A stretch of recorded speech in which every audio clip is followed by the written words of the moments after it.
менен дем алган адамдарда тревожность азыраак. Көкүрөгү менен дем алган адамдарда тревожность көбүрөөк да. Бул жер көбүрөөк доминирует миндалин.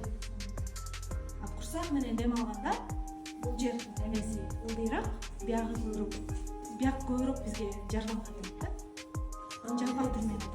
Аны прям өзүңөр эле дайыма дем алып тынч отурганда бир колуңарды курсакка, бир колуңарды көкүрөккө коюп дем алганыңарды текшергиле да. Жөн эле катып дем алып атасыңар.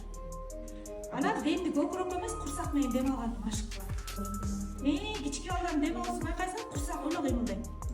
Же болбосо мынтип машык кылат. Кроватька жаткан, бул жерге чашка коюп курсагыңарга. Анан жатып алып курсагыңарды ошо чашка кыймылдашы керек. Ошентип көрсөңөр, ошол правильное дыхание. Бул жанагы истерикадан, тревожностьтан, тынч абалга келгенге жардам берет. Демиңерди алып, дем чыгарып,